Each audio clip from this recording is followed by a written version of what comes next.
Shyam steel flexi strong TMT बार, ये strong के साथ फ्लेक्सिबल भी है। आपदा मुसीबत कोई भी आए, ये घर को अटूट बनाए। जब TMT फ्लेक्सी स्ट्रॉन्ग, तो घर रहे हमेशा के लिए स्ट्रॉन्ग। आज के आम्ही અમારા વિશેષ સ્પેશિયલ નેતા મારા છે અમારી કન્સ્ટિટ્યુશન आज के हमारा একটা প্রোগ্রাম ছিল আমাদের ক্ষেত মজদুর ইউনিয়নের প্রেসিডেন্ট নন্দবাবু এসছেন ওখানে রায়গঞ্জ ওখানে যাওয়ার কথা, কিন্তু আমাদের ওই নেতা মারা যাওয়ার জন্য আমি যেতে পারছি না রায়গঞ্জ, যার জন্য মনঞ্জু আমাকে বললেন স্যার আপনি তারপরে চলে যাবেন। ঠিক আছে, চলে আসবেন।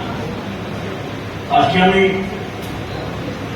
ধন্যবাদ দিচ্ছি স্মল টি রোড অ্যাসোসিয়েশন, যাদের সংখ্যা আমাদের জেলাতে বোধ হয় প্রায় 8,000 না 8,000 স্মল টি রোড অ্যাসোসিয়েশনের মেম্বার্স। 8,000 লোক তো এখানে আসবে না, শুধু কিছু রিপ্রেজেন্টেটিভরা এসেছে। আর বিশেষ করে আমি ধন্যবাদ দিচ্ছি कीबोर्ड। आपको शायद बांग्ला नहीं समझते हैं, थोड़ा थोड़ा हिंदी এখানে সবাই বুঝে, তো আমি হিন্দিতেই বলবো আপনাকে কেন্দ্র করে আমাদের हम लोग का कीबोर्ड का सुंदर रंजन बाबू जो आए हुए कीबोर्ड से, बहुत ही अच्छे इंसान है, नेक इंसान है, जो हमेशा सपोर्ट हमारे स्मॉल की ग्रोथ को देते हैं, और हम चाहेंगे और भी उनका सपोर्ट इन लोगों को मिले। उसके बाद जो है हमारा रोहित जी सजन, हमारा उनसे बात भी हुई हमारी, वो भी सिलेबड़ी में है। उनके बाद हमारा विकास बाबू बैठे हुए, विकास दास बैठे हुए हैं। उसके बाद जो है सुमन जनरल सेक्रेटरी, प्रेसिडेंट विजय अग्रवाल, और अपना जावेद साहब, जाकिर साहब, विद्युत साहब तक वो प्रेसिडेंट भी है। ये स्टाइल का मामला है। रूपा फ्रंटलाइन।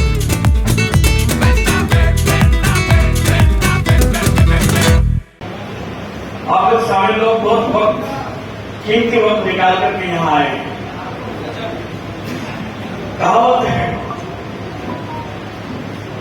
कि जिस देश का बिजनेस ज्यादा स्ट्रांग होता है उसका बैकबोन उतना ही स्ट्रांग होता है। विदाउट बिजनेस जो है कोई भी नेशन आगे नहीं बढ़ सकता। तो आपको बिजनेस भी है, सियासी भी है, ये तो बड़ी खूबसूरती आप लोगों में।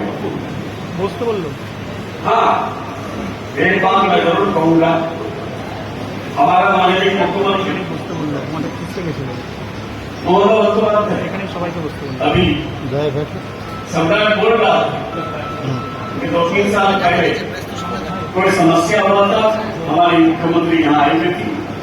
ये लोग जब आए थे तो मैं इन लोगों को थोड़ा सा वक्त उनका निकलवा करके मैं बोला था कि दीदी हमारे चावल की समस्या है, आपने दया बार समय दिए कि देखने। तो उस वक्त मैं देख रहा था बैंक्स को इतना दिवालिया करके कुछ लोग चले गए, जो आज बाहर में जो है एंजॉय कर रहा है। 1,000 करोड़ 2,000 करोड़ नहीं, 6,000 करोड़ 7,000 करोड़ 10,000 करोड़ रुपए लेके आए। ऑलमोस्ट 10 लाख 11 लाख करोड़ रुपए जो है बैंक से दिवालिया करके लेके, जिसकी वजह से बैंक जो है कोई लोन देना नहीं चाह रहा है। और उस दौरान जो चालान तो होता था, लेकिन 4 फैक्ट्री सर्टिफिकेट बंद होने को चला।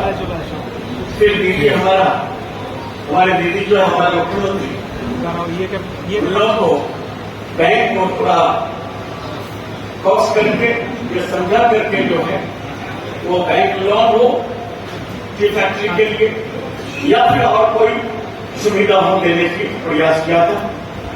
और वो मुख्यमंत्री हमारी ऐसी है, हमने हमारा उमर पटना साहब बहुत सारे मुख्यमंत्री को हमने देखा है, और खासतौर से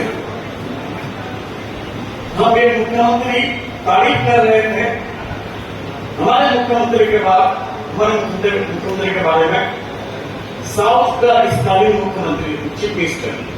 मैं साउथ गया था, एक मेरा सारो जो है वहां राइलो, वो डीजी था उस वक्त। उनके बेटे की शादी में एक ही बेटा, एक गवर्नर भी आए, स्टालिन साहब भी आए। स्टालिन साहब को जब मेरा इंट्रोडक्शन किया उन्होंने कि sir he is member of didis cabinet, काफी इंप्रेस हुआ और कहने लगा दीदी is the only leader in India who can save secularism, who can save constitution, who can save the unity of Hindu Muslim Sikh Isai। ये Stalin साहब बोले इस वक्त, मुझे फख्र हो रहा था हमारे मुख्यमंत्री पर। लेकिन आज हमारे मुख्यमंत्री जो फैसिलिटीज देने का है चाबाना लोगों को, बड़ा चाबाना तो जो देने का देते ही हैं, लेकिन स्मॉल चिकवर्स उसके आग का जो है तारा है। तो एक स्मॉल हमारे इलाका 85 इलाका है, इस इलाके में पाट होता था, गन्ना होता था, उसके बाद जो चावल धान वगैरह होता था। लेकिन आज जो है चावल जो है हमारे ग्वालियर में कभी अब तक सोचे ही नहीं मिलते कि चावल हम लोग देख पाएंगे। ये हमारे मुख्यमंत्री ममता बनर्जी के बहुत ही कंट्रीब्यूशन है। ये स्मॉल टी ग्रोवर्स को उन्होंने प्रमोट करने की कोशिश किया। हाँ, ये भी बात सच कि एक तरफ सेंट्रल का लंचना 1,81,000 करोड़ रुपए हमारे अटका कर रखा है। कितना हजार करोड़? 1,81,000 करोड़। और फिर जो सरकार चले गया 2011 में, उस सरकार का 2,03,000 का ऋण, उसका इंटरेस्ट रेट कितना हो सकता है आपको अंदाजा लगाएंगे। आई 1,81,000 करोड़ रुपए का ऋण, ये वंचन। उसके बाद फिर एमकी एनर्जी का पैसा गायब, दे नहीं रहा है। उसके बाद फिर बीओआई, जो हम लोग पीएमआई को काट करके बीओआई करती है। पीएमआई का नियम क्या होता है कि 60-40 का रेशियो होता है।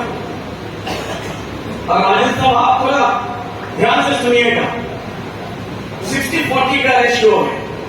ये पैसा हमारा आपका जीएसटी के नाम पर लेके जाते हैं, टैक्स कलेक्शन के नाम पर लेके जाते हैं। कौन लेके जाते हैं? Government of India. उसका जो रिटर्न मिलना है सब स्टेट को देते हैं, लेकिन हमारे स्टेट को डिप्लाई करते हैं। क्यों? क्या ये स्टेट लिबरल गवर्नमेंट या इंडिया गवर्नमेंट के अंदर में नहीं है? क्या ये हिंदुस्तान में नहीं है? इस स्टेट में क्या है? ये इस स्टेट में ह्यूमन राइट्स का ज्यादा वैल्यू है, इसलिए इस स्टेट को जो है लंचना बंचना करके रखने का सेंट्रल टैक्स कंस्पिरेसी है। क्योंकि यहाँ राइट के बारे में हर आदमी जानता है, हमारा राइट्स एंड ड्यूटीज क्या है। और साथ साथ अभी आप लोग देखे होंगे चार सुंदरी नाम से जो है स्कीम किया है दीदी, होम स्टे कर दिया है टूरिज्म को डेवलप करने के लिए, टी टूरिज्म को डेवलप करने के लिए। लेकिन मुझे अफसोस हो रहा है कि 8,000 जहां स्मॉल टी ग्रोवर्स है, वहां इस्लामपुर में, उत्तर दिनाजपुर में अगर ये ऑफिस ना हो तो ये बड़े दुख की बात है। एक ऑफिस तो इस्लामपुर में होना चाहिए। हाँ, आज सोचिए ये एक प्राइवेट आदमी का बना हुआ है, जिसकी वजह से हम लोग मीटिंग कर पा रहे हैं। इस्लामपुर में कम्युनिटी हॉल जो अभी टूट करके टूटा हुआ है, उसमें 7 करोड़ या 8 करोड़ का सिटिंग करवा के उसके काम स्टार्ट हुआ है। मुझे उम्मीद है 6 महीने के बाद वो भी कंप्लीट हो जाएगा।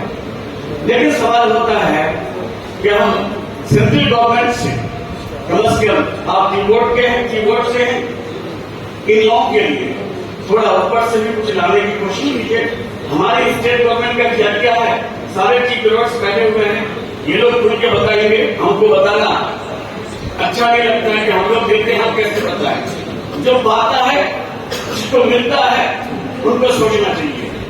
और सबसे बड़ी बात है बिजनेस के लिए एक तो टाइम का हम गेट का खिलाफ किए थे, एक तो टाइम का हम मल्टीनेशनल का खिलाफ किए थे, एक तो टाइम था हमारे जो है वेस्ट बंगाल आपका कंप्यूटर के खिलाफ किया था, एक तो टाइम था जो आईटी का खिलाफ किया था, एक टाइम का कंप्यूटर का खिलाफ किया था। सारे कंपनीज जो है कहाँ चले गए? नोएडा। कहाँ चले गए? पानीपत, दिल्ली, हरियाणा। कहाँ चले गए? कानपुर, लखनऊ, बेंगलोर, चेन्नई, महाराष्ट्र।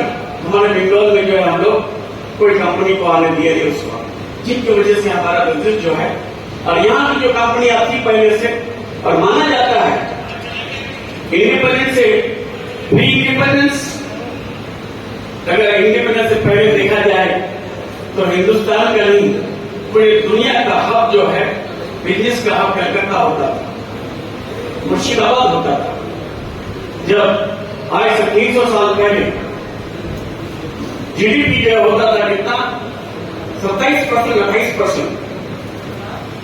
पूरे वर्ल्ड का 1/3 जीडीपी जब हमारे बंगाल कवर करता था, लेकिन आज बिजनेस घटते घटते, लेकिन आज हमारे मुख्यमंत्री इसी बिजनेस के लिए जर्मनी जाती है, स्विट्जरलैंड जाती है, ऑस्ट्रेलिया जाती है, कनाडा जाती है, इंग्लैंड जाती है, अमेरिका जाती है, और डिफरेंट स्टेट, डिफरेंट कंट्री से जब बिजनेस लाने की कोशिश करती है। अब की बार जो बीजीबीएस हुआ था बेंगलोर बिजनेस में, उसमें 5 लाख करोड़ से ज्यादा जो है बिजनेस का प्रपोजल आया है, वो स्टार्ट हो चुका है। आज मुझे अफसोस हो रहा है, आज एक पहलगाम हुआ, मुझे अफसोस है कि टेररिस्ट लोग 27-28 लोगों को मार के चले गए, लेकिन नेगेटिव बनना स्टार्ट हो गया। हम तो कहते हैं कि पाकिस्तान पर अटैक होना चाहिए। पाकिस्तान को जिस तरह से आपको इंदिरा गांधी तो जिस तरह पाकिस्तान को डिवाइड कर दिया था, ठीक अभी इंडियन गवर्नमेंट को चाहिए कि पाकिस्तान पर वार करके 3 हिस्से में उसको तकसीम कर दे, ताकि कभी वो हमारे उनकी बुरी निगाह हमारे हिंदुस्तान पर न पड़े। लेकिन उनकी वजह से हमारे जो मजदूर लोग हैं, जो पानीपत में है, दिल्ली में है, आपका जोधपुर में है, राजस्थान है, महाराष्ट्र में है, गुजरात में है, उन लोगों पर अटैक किया जा रहा है, उन लोगों को जेल में फंसाया जा रहा है, और हर दिन हमको जो है छुड़ाने के लिए सिफारिश करना पड़ता है।